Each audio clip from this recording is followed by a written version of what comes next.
I was raised in an old school boomer WASP family, which is similar principles to exactly what you've described. Actually, my best friend is Indian and we relate on this a lot. Where it's like, oh, you got an A? That's exactly what you're supposed to do. Why are you owed some kind of reward? Good job?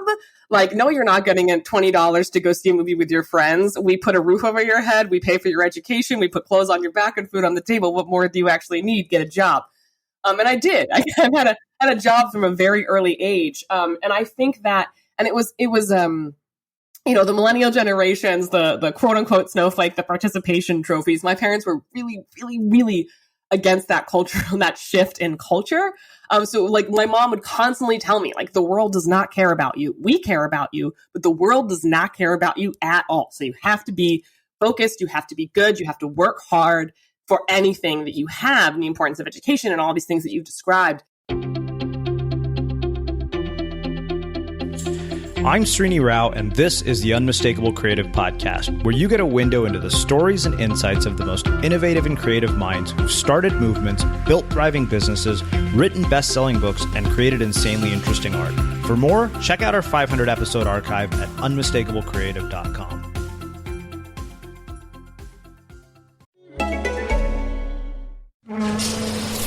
You decided to upgrade your outdoor deck. So you ordered the essentials: a power washer, a set of patio chairs, and a shiny new grill. And you used your Bank of America Cash Rewards credit card, choosing to earn 3% cash back on online shopping or up to 5.25% as a preferred rewards member, which you put towards the cost of your most essential deck addition, a bird feeder. Apply for yours at bankofamerica.com/more rewarding. Copyright 2020 Bank of America Corporation. Hey, I'm Megan, and if you like running, then you definitely need to check out She Runs Ultras. It documents my journey from 0 to 100 miles in under 24 hours. Well, at least that's the plan anyway. I'm going to share what really happens when a typical non-professional runner takes on the challenge of completing an ultramarathon. So whether you're already part of the ultra community or if you're just ultra curious, listen to She Runs Ultras on Apple Podcasts or Spotify. So let's talk about mobile plans for a minute, because honestly, we can't live without them. And there's nothing as annoying as yelling, "Can you hear me?" to someone on the other end of the phone, or refreshing your phone to listen to the latest episode of The Unmistakable Creative, only to discover that it isn't there.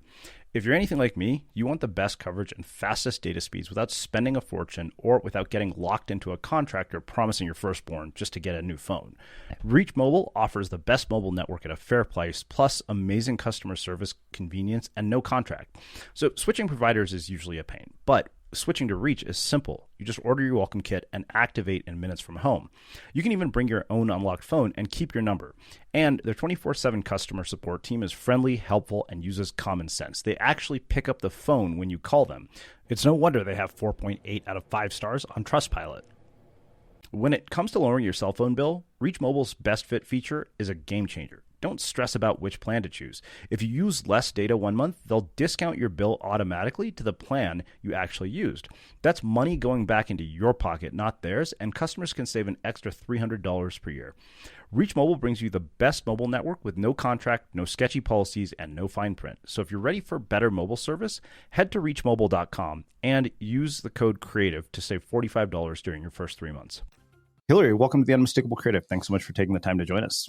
Thank you so much for having me. I'm so excited to be here. Yeah, it is my pleasure to have you here. So as I was mentioning before we hit record, you are in a long line of people that Sarah Peck has referred, all who have been absolutely stellar. So no pressure at all. But the first question I want to start by asking is, what social group were you a part of in high school, and what impact did that end up having on the choices that you've made throughout your life and your career? Oh my God, yes. So I was lucky and unlucky. So I grew up in suburban South Florida, and I actually went to the same school for 14 years. So kindergarten all the way through 12th grade. And what happens when you go to the same school for 14 years is that everybody remembers like who peed their pants in pre-K and who did the embarrassing thing in second grade. So I was in one of those social groups I was not popular. I was also not in the total reject spot. I was kind of in this satellite group, and we were friends actually for the full kind of 14 years and just kind of orbited around doing our own thing. And what's actually been really cool is a number of the people from my high school life, I'm actually still really good friends with. Like I have a group of girls who I go travel with back when we could do that. I would travel with every year. And, everyone's married and like having kids now. So it's a little different, but it's actually been an incredible source of value in my life to have those consistent friends who've known you since you were like too awkward to put a sentence together, who saw you through your emo phase, who saw you through, your punk rock phase and watched you just turn into, a pretty standard issue, professional white woman down the line. But I think that one of the biggest surprises from my high school's career, and I'm actually really proud of this, was in my senior superlatives in my senior year yearbook. I actually won class clown, much to my surprise, because I didn't talk to most of my class, but I did make funny comments with my English teacher. Apparently, this is what I was told. So winning class clown made me feel way more relevant than I actually was, but I'll take it. Yeah. So I wonder, how that affects the depth of the friendships you have, because I'm putting together a tribute video for my sister. Andrew Horn has this company called Tribute, which is like Hallmark 2.0, where people just send in videos, and her birthday's coming up. And my sister and I had very radically different upbringing, because I moved around constantly because my dad was still building his career. He hadn't gotten his tenure track position, but she had a lot of the same friends since sixth grade. And the people that I've known for 20 years who are most of my close friends are the ones I went to college with. So I don't have any of these like lifelong friendships. And something I've always envied about my sister's friends. And she said, by the way, we're an anomaly. She's like, this isn't all high school people. Yeah. Somehow that group for some reason was very, very tight, and they all have stayed very close. Like they have a WhatsApp group. But what is it you think in adult life that allows people to maintain the depth of friendships like the ones you have? And how do they do that if they didn't get to go to the same school for 14 years? That's such a great question. I think for us, it is for the girl gang that I hang out with, that I've known forever. I think for us, there's a certain desire to maintain that connection to who we were, because in the case of like a few of my friends, they have really, really exceptional careers. So one of my dear friends, Kelly Girardi, who you can find on Instagram and TikTok, is kind of a spokesperson for the future of spaceflight. Wow. And then Maggie Spicer, yeah, she's amazing. She's actually worth interviewing on the show. For sure. But that was my thought. I was like, yep, you need to introduce me to she's her. incredible. And then another dear friend of mine is her name is Maggie Spicer. She works for a power law firm in DC, international trade law. My other friend, Kat Cassidy, she's getting her PhD at St. Andrews in Scotland in computer science. So we all kind of split across the world and really got deeply focused on our careers.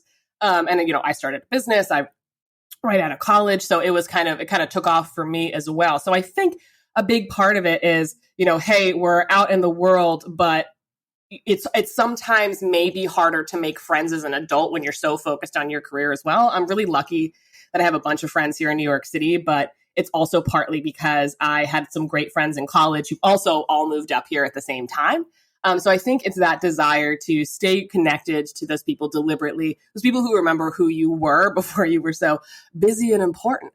But I think my siblings also don't really have a connection to people from high school or grade school. Like I remember my sister, bless her, I have an older sister who's about 4 years older than me, who actually sat me down before I graduated high school and was like, I want you to know that you're probably never going to talk to your high school friends again.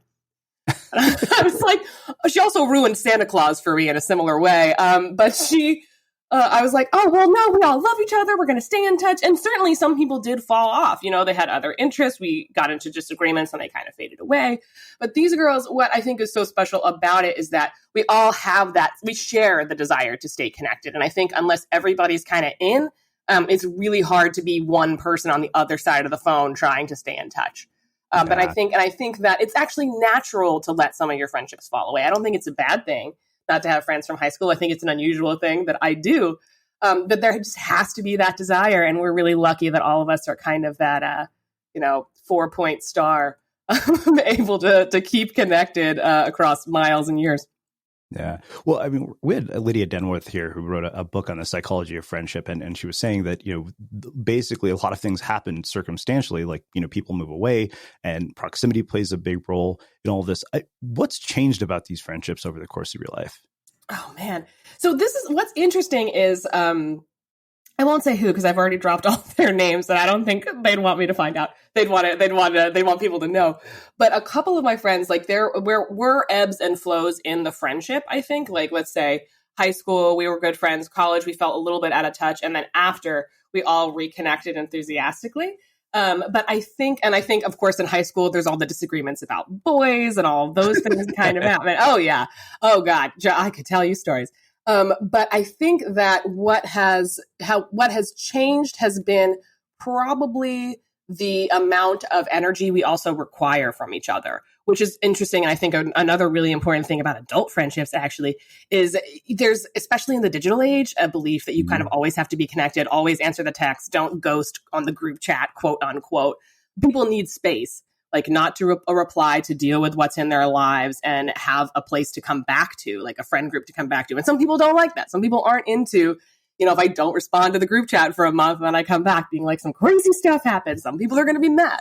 But there's that sort of mutual symbiosis of understanding that we have lives, we love each other. And just because we're not replying to every single text right away doesn't mean that friendship and that love isn't there. And I think we kind of have that unspoken agreement that's so important to maintain those kind of friendships long term. So do your high school days predate sort of social media, sort of the digital tools that we have today? Yes and no. So I graduated high school in 2007. So it was my junior year of high school was when Facebook was big, and I was on LiveJournal and MySpace before that. That was chaos. That was like the Wild West of the social media era. I don't know how much you remember or how active you were. Keep in mind, I'm a bit older than you. So I graduated high school 1996, which is why I asked the question. Because I always wonder how that would impact, the depth of friendships. Like I had a college experience with no Facebook. And I think there are pros and cons to that. The con being that, if I met some cute girl at a party, now I could go and look her up on Facebook and actually go contact her. In college, I could never do that. It was like, that was a drunken night and I'm never going to see her again. Yes. I think about that a lot, actually. I've been thinking about that in the context of, like, is it the ability to disappear has kind of vanished in the last 20 years? Because people can find you from Facebook. Relate. Exactly. People can find you from anywhere. Netflix. Yeah. I have no privacy anymore. I wasn't going to ask, but I was curious. But I think what was interesting is I experienced like the really early form of cyberbullying when I had LiveJournal in like my freshman year of high school. Like I had some mean girls hack into my email account and all of these things. So all this crazy stuff was happening, but it was so early, it didn't really have a name. So we kind of had to figure out how to deal with it. And I think one of the crazy things about having social media in college, aside from, being able to find someone at a party that you made out with and tried to never speak to again, and then gave it a shot and y'all realized you had nothing in common. I think the gossip stream was so powerful in college as well because of social media. And I don't know if anyone here is going to relate to this, but when I was in college, one of the craziest things wasn't actually necessarily social media. It was a platform called Juicy Campus, where gossip from the basically college campus life was posted forum style for everybody else to read. Oh yeah. And it was, I think the site was shut down because obvious reasons. But that was I just remember that was so interesting to me. I was like, is this social media getting out of control? But what my familiarity with it also allowed me to build a business via social media and the internet, basically as soon as I got out of college. So I gotta give props where props are due. Well, it's funny because like that kind of thing probably wouldn't have done so well. Because I went to a college with 40,000 undergrads. Berkeley just had such a massive student body. My sister went to Berkeley. Wow. Okay, cool. So you have these friends who sound like they're, movers and shakers. I wonder what impact they've had on your own thinking about success and kind of, how your own behavior has been affected by the people that you've surrounded yourself with. It's so interesting. What was interesting about me when I graduated? So I graduated college in 2011, and I had a similar story from what I've heard about you when you graduated business school in 2009, right? And it was sort of like, well, what now? There's an economic recession. Jobs aren't really available. So what do I do? And I was the first one to, I think, jump headfirst into a kind of more unusual career from that friend group. And I had all their support. But what was interesting is that no one really believed I could do it. This group of girls, of course, did because they know me and they know I can make anything work. But it was interesting to know that I was kind of inspiring them through just stepping into the fray and taking swings because I had to. Like I graduated 2011 with a communications degree from the University of Miami. There, public relations was my major. There were no public relations job worth anything really at the time. So I kind of had to jump into copywriting and starting my business and making that work. But what was interesting is that like Kelly, for example, who's the influencer, by the way, we were a subject of a viral TikTok on her TikTok, all of our little friend group. So I can send you a link to that if you're curious. Yes, absolutely. Absolutely. But she was, so her and I would talk because she was still trying to figure out her career. She was trying a bunch of different things. She worked in the diamond industry for a little while. She was, working her way towards working in the sciences, but she actually has a film degree, which is really interesting. She has a book called Not Necessarily Rocket Science, which is about the fact that she has a film degree and is basically a citizen scientist. And so her and I would talk and she was like, I really want to do something on my own as well. And how are you doing it? And her question was, can I get paid to just be awesome? And I was like, actually, yeah, you technically can. You just have to figure out a way, like a message that you really want to share, something that you're really passionate about, and step on the gas. And for her, that was aerospace. And in terms of how the rest of the group has inspired me as well through their pursuit of their careers, I think it's just been that nobody really hesitated. Everybody sort of saw what they wanted and were able to go after it. And especially in Maggie's case, who's the power lawyer, she was always going to be a lawyer, always had her sights set on what she wanted. Kat always wanted to go to St. Andrews. Whatever her focus was going to be was kind of up in the air. But it was really cool to have a group of women in my life who were able to sort of see the end goal and pursue it without apology. And I think that's really a perk of our generation as well, where there are certainly less barriers than there would have been even, 30 years ago. Yeah. So one thing I wonder is, you mentioned you have a sister who went to Berkeley. You got all these friends who, for them, based on some of what you've told me about them, have pretty clear trajectories in terms of, the steps to follow to get to where they want to go. Like becoming a lawyer is pretty obvious. You go to law school, becoming a doctor. It's like, major in science, get good grades. So I'm curious, what kind of advice your parents gave you about making your way in the world. And then two, when you're sort of the oddball person who decides to go do something where there isn't a clear path, what's useful about, that you can draw from, clear trajectories, and then how do you combine those two things into what you do? Oh God, I love this question because it's complicated. So I might ask you to give it to me again. I will. But if we're asking about what my parents thought I was out of my mind. Like they were like, oh dear. Well, honey, we love you so much, but I don't know if this is going to work because the job that I do basically didn't exist. It had only been around for maybe 5 years, like having this type of copywriting, the type of copywriting that I did in the online business space, because the online business space, especially the industry I worked in, I got my start in like the coaching and creative sphere.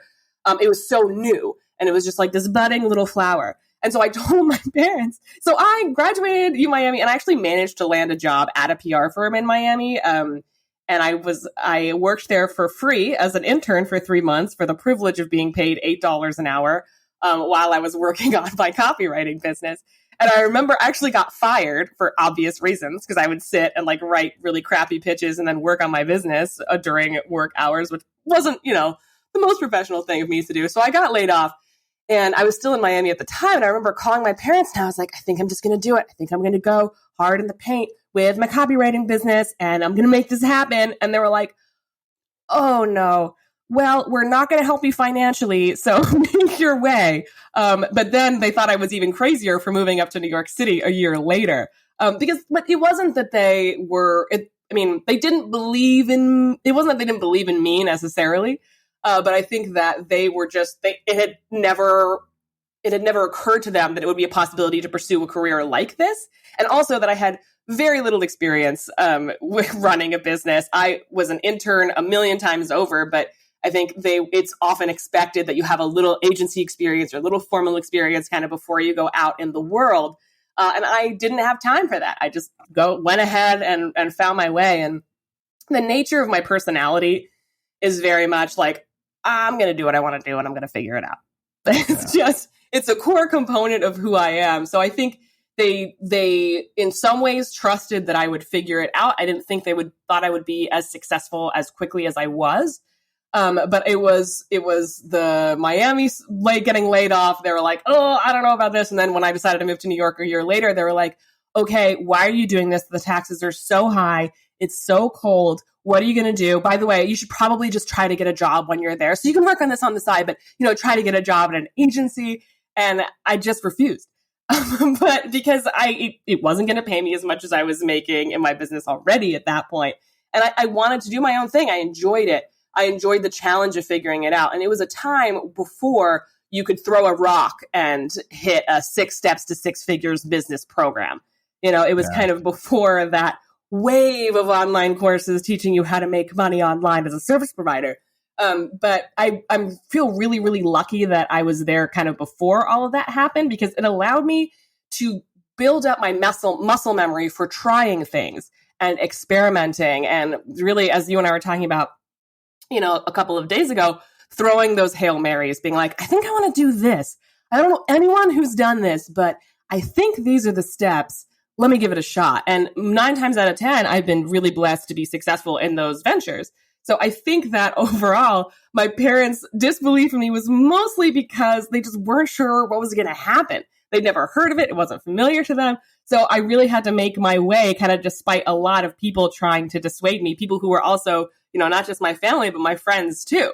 They were like, I know some freelance writers and they're all broke and I just don't know if you can do it. So anyway, but that's sort of the nature of who I am as a person. It's also the nature of my zodiac sign. I'm a Taurus, so I will just sort of barrel through anything like a bull in a china shop. But now I'm wondering what the second half of that question is, because I've completely forgotten in my rant. Well, I think it's kind of what are the useful parts of the linear trajectory that come into this? Because right. I think the other day I was, I think I asked a question on Facebook. I said, what do you think are the benefits of being raised by Indian parents? Because I said, for the longest time, okay, they give you all this conventional wisdom of, follow this path, go to school, get a job. But I realized outside of that, there were some really intangible skills that came from being raised by the parents I had. Yeah. I think the biggest one being intrinsic motivation. It's that story that every Indian kid has. You go to school, you find out some white kid at school gets $5 for every A. You come home and tell your dad that, and he's like, that's great. You get a meal on the table and a roof over your head. So this negotiation is over. And that was invaluable. Yeah. Even though everything that I thought was a pain in the ass about my parents when I was growing up has been incredibly invaluable later in life, because they taught you work ethic. They taught you the value of education. They taught you the value of doing something without the expectation of a result. But that being said, I think that one thing that happens when we hear a story like yours is confirmation bias kicks in, right? And I've been really kind of pushing this idea of people not considering context when they look at the success stories of people. Yeah. And assuming that, hey, if I do exactly that, I'll get that result, which has been sort of my core message is, no, that's not true. And I think that this is something that has kind of been detrimental in the online world, where you have a lot of people basically using platitudes as life plans. Which the online space, never. I mean, and that honestly leads to more bad outcomes. It's like, people follow their passion, faster to poverty than they do to profit more often. Yeah. And, and then that's harsh to say, but I think that we don't really talk about that because it's not what people want to hear. And so I'm curious what you have to say about that, because I think that, in a lot of ways, you're kind of an outlier. I think for every single person that achieves what you do, having done what you've done, there are plenty who don't. Reid Hoffman has that saying, building a startup is like jumping out of an airplane and building a parachute on the way down. And I was like, well, that's great if Reid Hoffman is the investor in your business. If not, you're going to plummet to your death. There's no parachute. Yeah. Yeah. So I'm just curious, what your thought is on sort of these subtle nuances that get completely overlooked. I mean, hell, you're a copywriter. Your job is to convince people to do things. Because, I see this come, I'll give you the example that I always come back to. Somebody says, oh, everybody should start a podcast. I'm like, no, that's horrible advice. There's nothing that everybody should do. Yeah.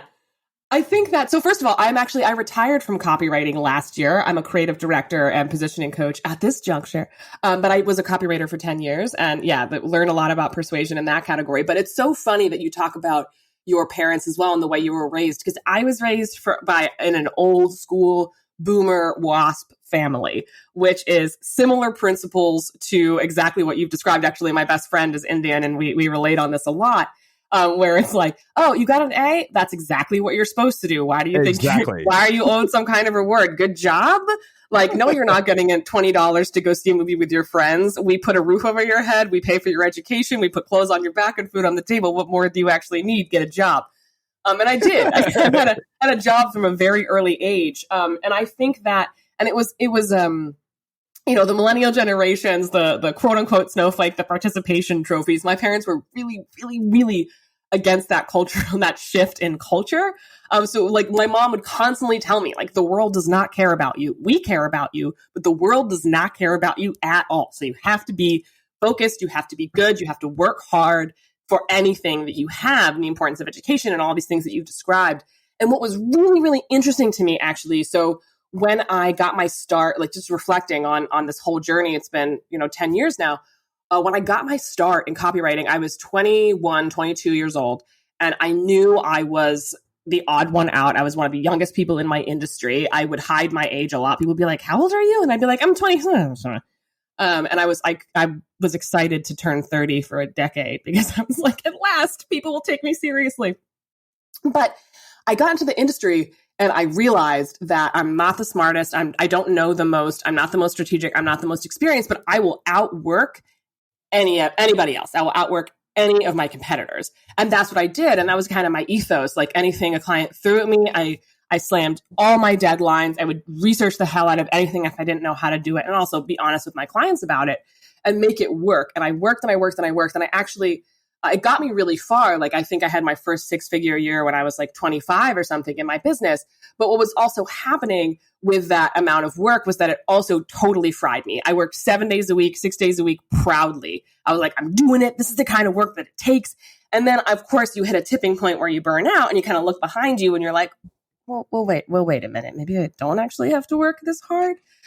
So rethinking that approach and that like Protestant work ethic, quote unquote, has been an interesting part of, my story the last few years. But I think about this so often, and I'm so glad you brought it up because I think that there's so much danger in telling my story and being like, I did it, you can do it too, because there's such a large range of factors that come into create you as a person, as a creative, as an entrepreneur, about your work ethic, about your ability to perform, about your integrity, so much of how we're raised and also the resources that we come with. Because I was raised with a lot of privilege. And I realized this, of course, in the last few years, unpacking all of that. And so I was never really in a position where if everything went belly up, then I was destitute and I would have had to go to a shelter. There was always the opportunity that if everything went belly up, I could go home and my parents would feed me, put a roof over my head.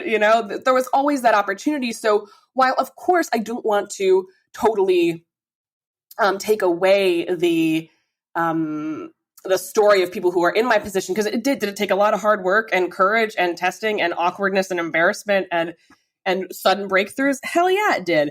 But also, I think it's so important for us to recognize where we come from and what our privilege and the way we were raised has allowed us to do and the risks it's allowed us to take. And I talk to my clients about this. So I do positioning coaching where I work with business owners to really define their position in the market so they can create their content around it, their offers, all of these really amazing things. But I'm also really always listening to what they're coming to me with. And I refuse to tell a lot of my clients like, oh, that's just mindset. I think that there's so much dangerous about that attitude because people are coming as the sum of their own experiences and the way they were raised. And also, if they lack that level of security, if there's no home to go to, if there's, maybe they're short on savings right now and really trying to make it work, you have to be conscientious and having that attitude that like, well, I can do it. You can do it too. Gary Vee tells you you can. There's just going to be so much. It's going to be so much harder than if you were to sit down and actually recognize what's going on, what's the context, and then building from there. So I think it's really important as entrepreneurs and people with these stories to kind of look at, all right, where do we come from and what allowed us to have this ability to be courageous and take these risks? So I love that you brought that up. Furniture, toilet paper, beans, more toilet paper, other stuff. You can get all these delivered, so why not adult beverages? Well, now you can with Drizzly, the #1 app for alcohol delivery. Shop a huge selection of beer, wine, and spirits, and then get them delivered to your door in under 60 minutes. And right now, Drizzly is giving all new customers $5 off their first order. Just enter promo code FAST at checkout. Download the Drizzly app or go to DRIZLY.com. It's not just what you sell that moves the bottom line, it's also how you upgrade the customer experience. And in a crowded marketplace where customers can go wherever they wish with the tap of a button, you need every edge you can get. Introducing Citizens Pay. It's a buy now, pay later solution that lets your shoppers get the upgrades they want right away by paying for them in smaller pieces over time. I recently used Citizens Pay to get a new top-of-the-line ergonomically designed home office chair, and I do my research, and I loved the fact that I didn't have to settle for less than the best reviewed chair on the market. I could still fit it into my monthly budget by spreading out the cost over a number of months. And when customers like me get the things they want, so does your business. More purchasing power with your business today means more customer loyalty in the long run. So while your customers enjoy their new 64-inch zillion pixel TVs, state-of-the-art exercise equipment, and 6-burner stoves to fry, saute, and steam with perfection, you'll be enjoying a nice little boost to your bottom line. Citizens Pay. Get the power to upgrade how you do business. Throughout the 1990s, Coca-Cola grew into a multinational, multi-billion-dollar corporation, and they were beloved by many, especially Americans, which is why when they changed their recipe to what they called New Coke in 1985, the backlash was swift and severe, and the man who drove it, Roberto Goizueta, pulled New Coke from shelves in a matter of months. Wondery's Business Movers explores how the reformulated New Coke disrupted Coca-Cola's public perception. The story of New Coke is often seen as a classic case study for how not to launch a product and a cautionary tale of an out-of-touch executive who defied conventional wisdom and played a dangerous game with his company's signature product. But that's not the whole story. The real story of New Coke is far more complex and far more human. The story of Roberto Goizueta's improbable rise and his controversial decision to change the recipe for Coke starts decades before the launch of New Coke in the midst of a violent political revolution in Havana, Cuba. If you grew up in the 80s like I did, you might remember this thing called the Pepsi Challenge. And this podcast is an amazing story about Coke, New Coke, and that secret formula that apparently was kept in a bank vault under lock and key. Listen to the newest season of Business Movers on Apple Podcasts, Spotify, or listen ad-free by joining Wondery Plus in the Wondery app. Wondery. Feel the story. So a couple of nights ago, I couldn't really sleep. And when I woke up in the morning, I was struggling to put together a coherent sentence, which is really annoying considering that writing is the first thing that I do every morning. And I just felt off. Maybe you've had a night like that too, where the whole day kind of falls apart. Well, I loaded up Newcom on my phone, put on some headphones and their eye mask. 20 minutes later, I felt like I'd compensated for not getting enough sleep and somehow got this amazing power nap. Of course, it's not a substitute for getting enough sleep, but stress, sleep recovery, whether in the gym or at work, these things really shape how we perform. And they're things you've heard every one of our podcast guests talk about. But for those days when you do wake up in a bit of a funk, Newcom can be a game changer. Newcom is the only stress management system of its kind that's clinically proven in over 1 million sessions to improve your sleep. Reduce your stress, boost your recovery without drugs or side effects. The Newcom system uses cutting-edge neuroscience and consists of 3 non-invasive and non-pharmaceutical items, all of which are included in your monthly subscription, which costs less than a daily cup of coffee. And the whole process is super easy to use and to work into your daily routine to achieve better sleep reduction and stress and boost recovery. So, when you wake up in a bit of a funk, own the day with Newcom. We have a special link set up just for our listeners. Go to creativenewcom.com and get 50% off your 30-day subscription of Newcom and their money-back guarantee. Again, that's Creative Newcom, creative, NUCALM.com.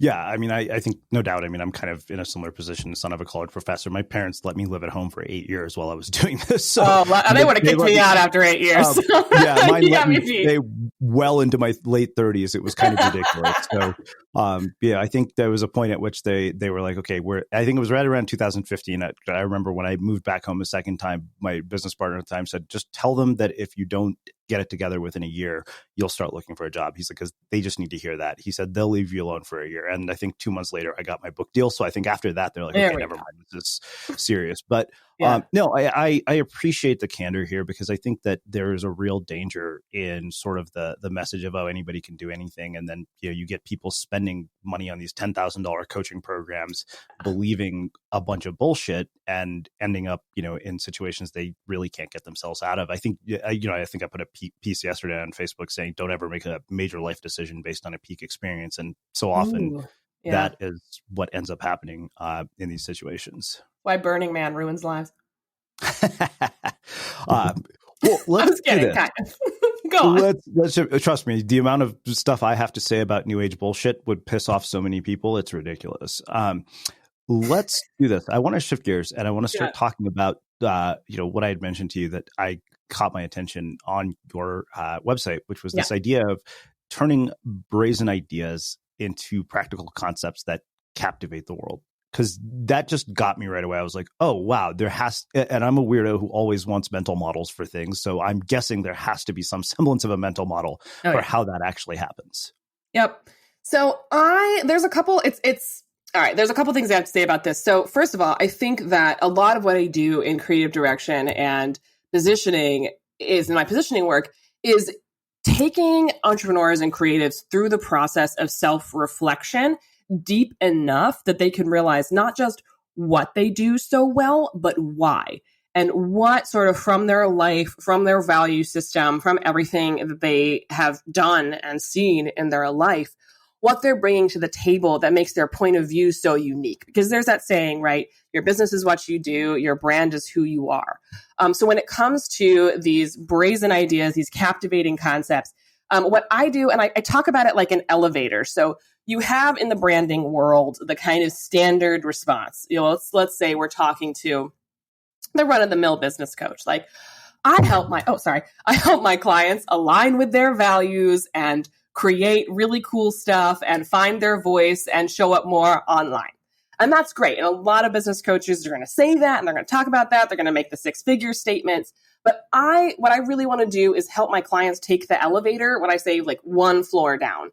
So it's like, okay, you want to do this for, help these clients find their voice and create more stuff online. But why is that? Why is it so important to you? What are you coming to the table with that you do so uniquely well that nobody else does? And how do we build from that? And so when I talk about brazen ideas that turn into concepts that captivate the planet, I really help them dig under the layers to figure out what is so exceptional about them. And part of that journey is not just exploring what they do for who, how, and why, but also what do they love about their industry and what do they hate about it? What are they counteracting with their work that they believe in or don't believe in? What is something that a client says to them that they're like, oh God, if I never hear that advice ever again in my life, it will be way too soon. And similarly, what are they nerding out about? So sort of forcing them to examine what is the core idea that's informing everything that they do. And part of how we do that is, of course, we talk about what they do, what their specialty is and their audience and all of those typical things. But we also talk about the framework. And I actually walk them through an exercise where it's like, let's say you're a copywriter and you take your clients through a series of steps, right? But what are those steps? And most importantly, why are you doing them? Because often when you're at a point where you're ready to do creative direction, rebrand, positioning work, you know that there's something you do so well that no one else does, but you cannot put your finger on what it is.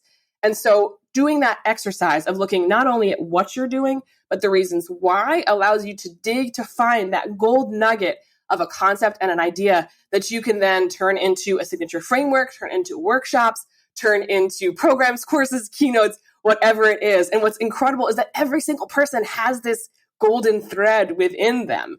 And it's such a joy to help people dig out. It's a point of view, a perspective, a philosophy, a way of doing things that is just so powerful and unmistakable. It makes them a magnet for their perfect people.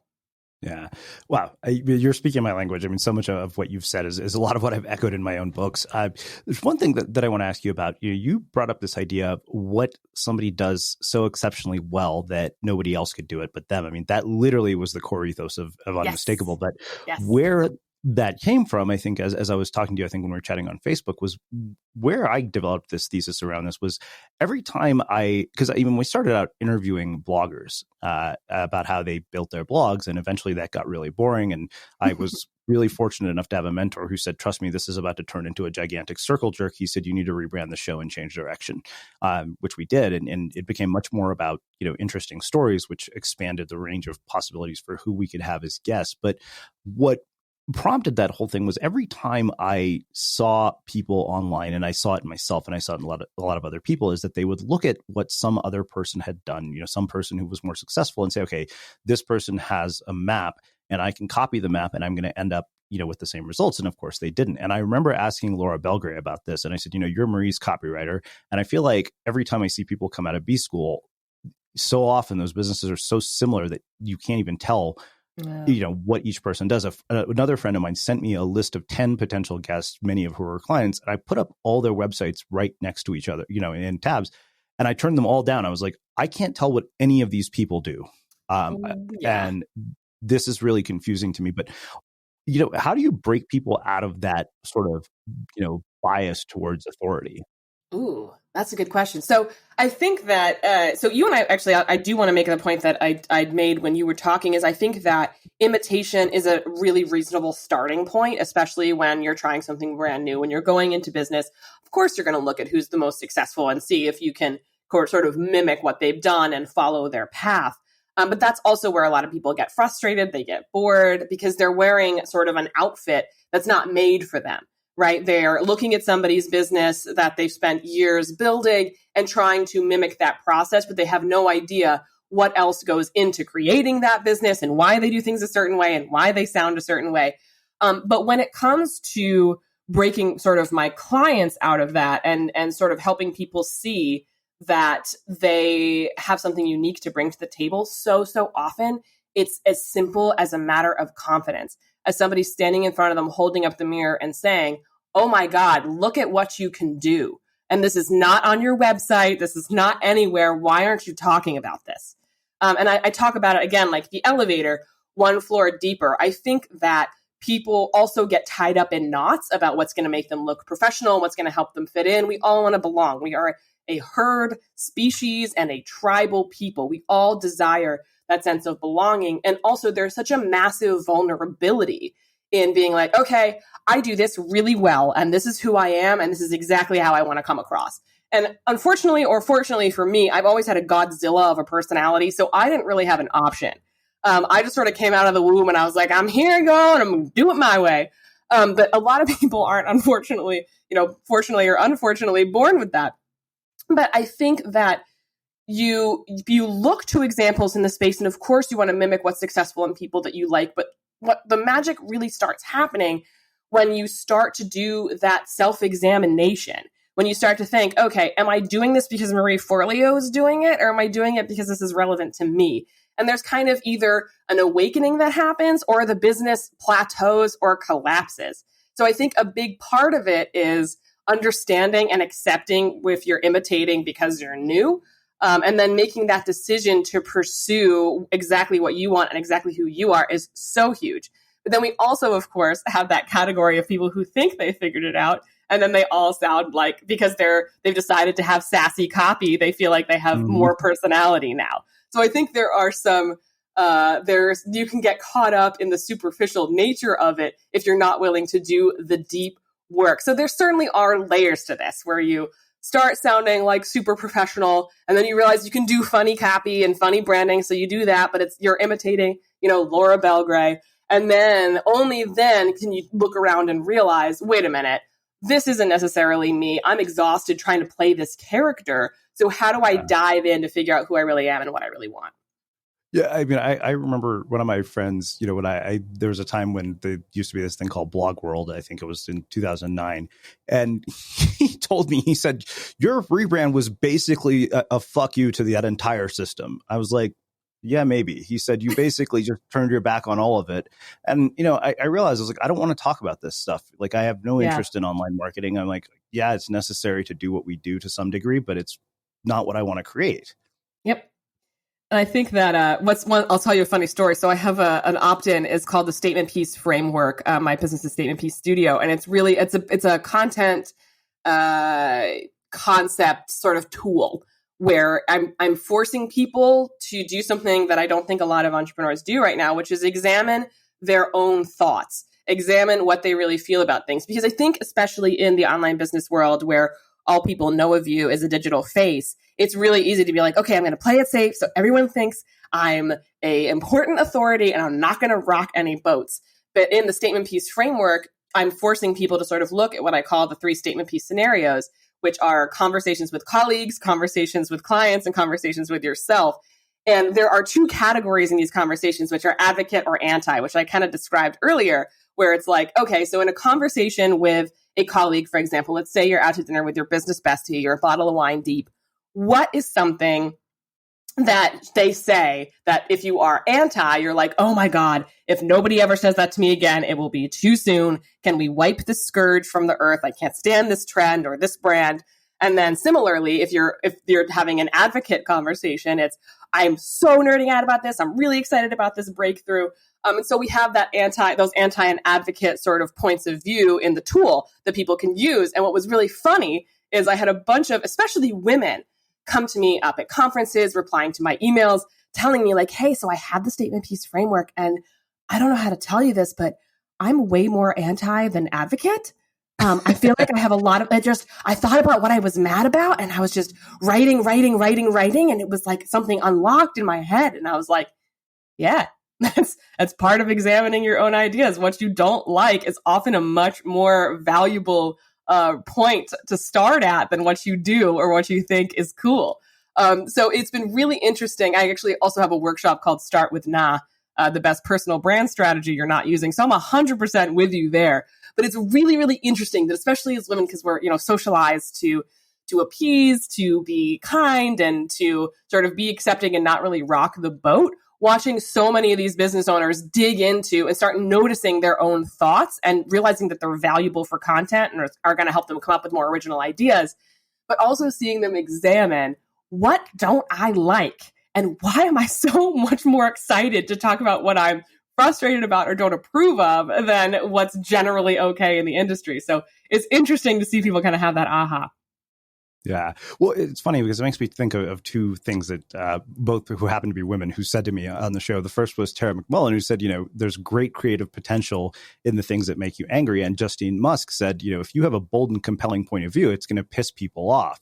Yep. And I think that once I was okay with that, that was when I realized, okay, the most resonant content is inevitably going to polarize people. Yeah. When I look at the stuff that has been the most popular, some people absolutely fucking hate it and some people love it. And like, I literally have had my work called 2 things: a gift to the world and a disservice to humanity.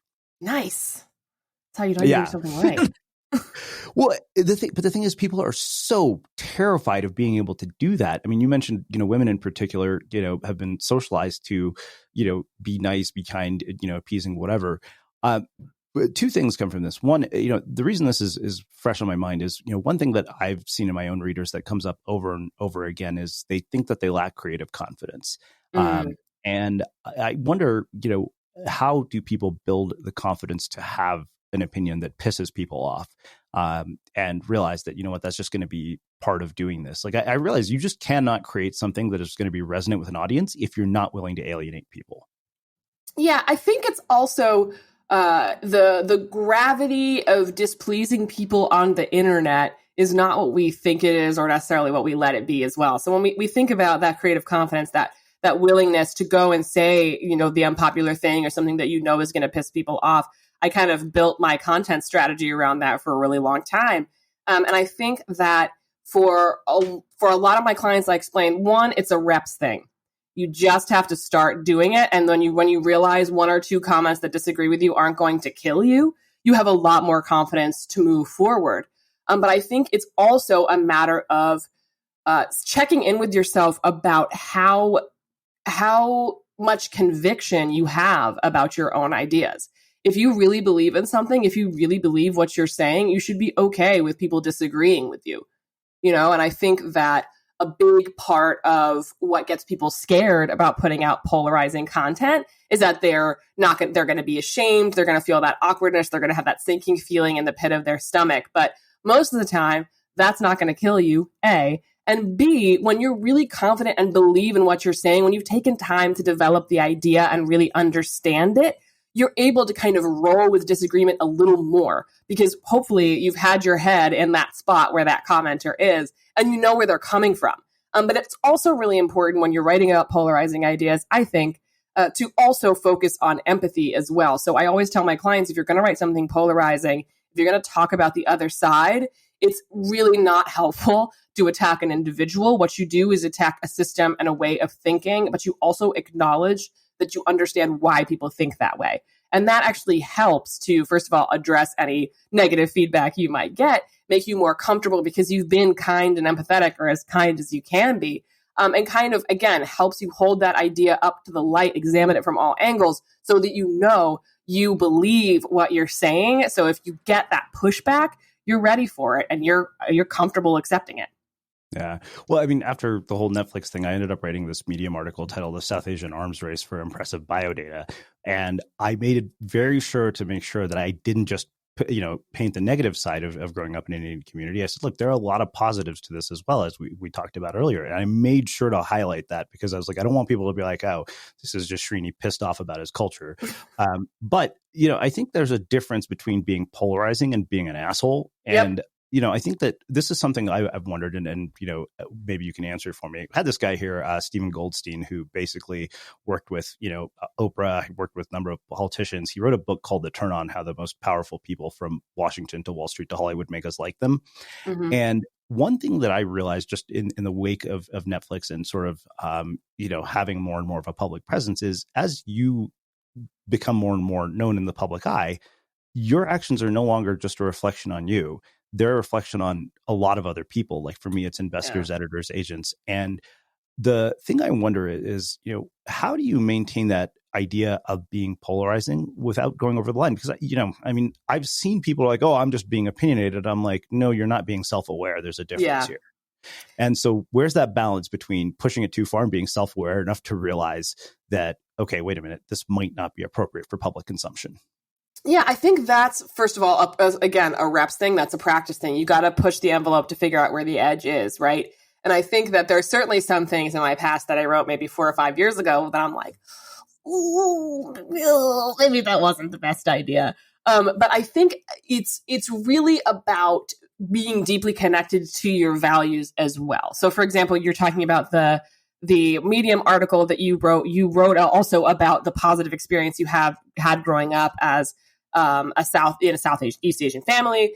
And I think that what is really important there is that if you have that consistency of approaching things with empathy, of trying to say not like, this is wrong because I say so, go to hell. But you want to explain you want to be able to approach with empathy these ideas, to see the other side and have that self-awareness. If you consistently come from that angle, most of the time you're going to be okay. But where you run into challenges, of course, is if you have people behind you, as you say, who, if you make one gaffe, if the whole house of cards collapses. But that's also a matter of what is your brand? Like, I often find that kind of stuff happens when something totally inconsistent with the overall brand just comes out of left field. Like if, for example, I don't know the politics of your following, but let's say you have an influencer who's all about female empowerment, and then you find out they're a Trump supporter and a really loud one at that, and really into, all the things that have been going on in the last 4 years. I think that that's a surprise that can create huge waves.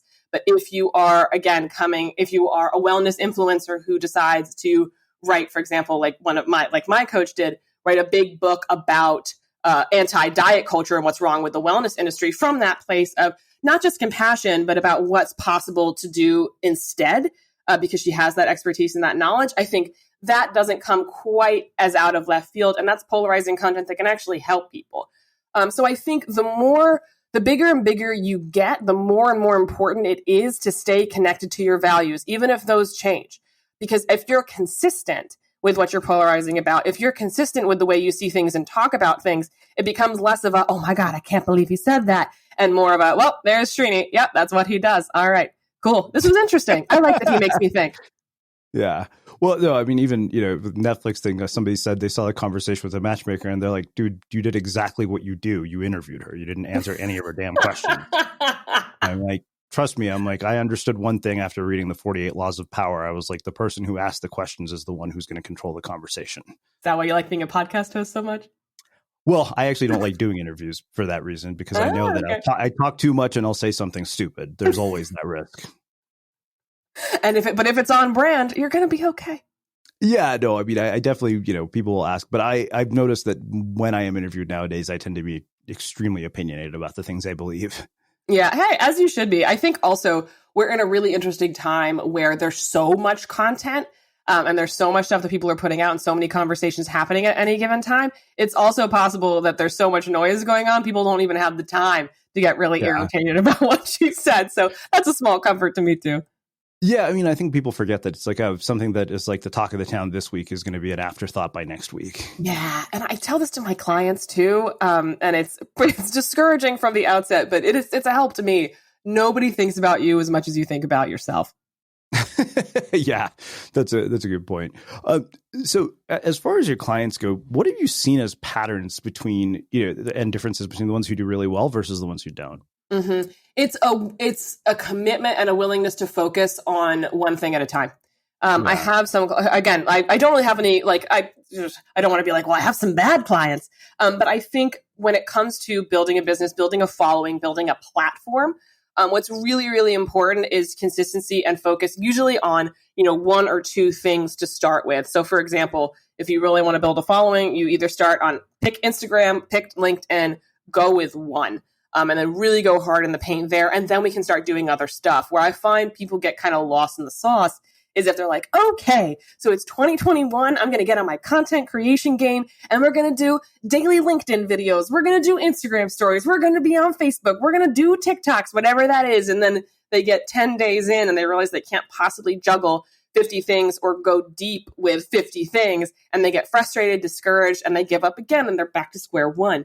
I think that there's a lot to be said for focus and, most importantly, depth of exploring the ideas, depth of focus, depth of a deepening of your approach to a single platform and a sharing of a single idea is going to be so, so helpful in helping you figure out what you're doing really well, what you want to talk about, and get you known for that thing so people can recognize you. If you're trying to be an octopus juggling, 12 different social media plates because you think that's where you're supposed to be, you're just going to get lost. So I think that clear focal point, but also, as I mentioned before, that conviction. So we have that positioning, we have that focus, which is built on who they are, what they value, what they do really well, what their kind of magic is. And if you stay focused on that, you can't help but magnetize people towards you. But it's easy to get distracted because there's so many things that we're supposed to do in the online space as well. Yeah. Well, I appreciate that more than you can imagine, because I remember my mentor, Greg, when he sat me down to start working with me, he made me make a list of all the things I was doing to make money. And then he said, okay, do you want to be doing any of this in 5 years? And I think there was one at the top of the list, which was the podcast. And he said, then stop doing the rest of them now. And I think I've been working on this piece about the things that I would do differently if I started today. And the conclusion I basically came to was, don't be average at a dozen things, be extraordinary at one. Amen. But it's so counterintuitive. Because it's like, the Harvard Jam study, right? Have you heard about this? I don't think so. Oh, so this is big in the copywriting world. This is big in the copywriting and offers development world. So there's this Harvard study done about, it's the Harvard Jam study. So it's in a grocery store. There were two sort of setups for jam. So one had 20 different types of jam, all kinds of different labels, glorious jam options for everybody. The other display had maybe, I think, 3 or 4 types of jam available. That's right. I do remember this. Yeah. I was like, you got to know this. And it turns out, so when we think about value, when we don't have any experience in sort of interacting with consumers and understanding what consumers want, it's really easy to be like, the 20 jams are the way to go. We want to give them as many options as possible. We want to have as many options as possible to get them. This is going to be great. But in the study, people faced with the 20 jams didn't buy anything because they were overwhelmed. Whereas you looked at the 3 to 4 options on that display, people bought a ton because it wasn't as complicated. And I think our brains aren't as good as we think they are as sort of maintaining a million things, but also having a million choices. So being in a million places, doing a million things can feel like you're widening the net and welcoming in opportunities. But in reality, you tend to be kind of distracting yourself most of the time and setting yourself up in some ways for failure. Wow. I feel like I could talk to you about this stuff for like hours on end. You're like a wealth of knowledge about all of this. Well, I know you got to go, so I want to finish my final question, which I know you've heard me ask. What do you think it is that makes somebody or something unmistakable? I think it was courage and conviction. I think you got to find that nugget. You hold on to that. You ring the gong, and that can change as time goes on. Of course, that can evolve and shift, but having that conviction in who you are and what you do, and that bravery to show up every single day as exactly who you are with exactly your skills and gifts, and not tamper them. Don't turn the volume down. Don't water yourself down. Don't mix it with anything. I think that is what makes people unmissable, unmistakable, and irresistible to the people who need to be in that energy. So that's what it means to me, I think. Amazing. I can't thank you enough for taking the time to join us and sharing your story and insights with us. Where can people find out about you, your work, and everything that you're up to? Oh, this is where I can use my radio voice. Okay. So you can learn more about me on my website, HillaryWeiss.com. That's HILLARYWEISS.com. You can also find me on Instagram at handle HC as in cookie, HC Weiss, which are my initials. You can find me on Twitter, Talkin' Smack at the same handle. And if you reach out to me on Facebook, I will be Hillary Weiss Presley, which is my married name. But I would love, love, love to hear what all of you think of this episode. If you want to DM me with your biggest takeaways on any of those platforms, I would love to chit chat with you. And Shruti, this has been an absolute honor, a pleasure, and a privilege. Thank you so much for having me. Absolutely. And for everybody listening, we will wrap the show with that. Thank you for listening to this episode of the Unmistakable Creative Podcast. While you were listening, were there any moments you found fascinating, inspiring, instructive, maybe even heartwarming? Can you think of anyone, a friend or a family member who would appreciate this moment? If so, take a second and share today's episode with that one person, because good ideas and messages are meant to be shared. Acast recommends more podcasts, more episodes, more great shows. Keep listening to hear a show we recommend. This is Sarah. And this is Beth. And we are Pantsuit Politics, a podcast about the news, politics, and our democracy. We come together every week to process the news and try to separate our emotional reactions to the headlines from the values that inform our lives. Paying attention to the news matters, whether you ever run for office or not. Being engaged in our communities and world matters to all of us. So on each episode of Pantsuit Politics, we're asking, how can we be better citizens? And we think it begins with understanding our own perspectives and the perspectives of others with clarity and respect. It begins with what we call grace-filled political conversations. And we hope you'll join us.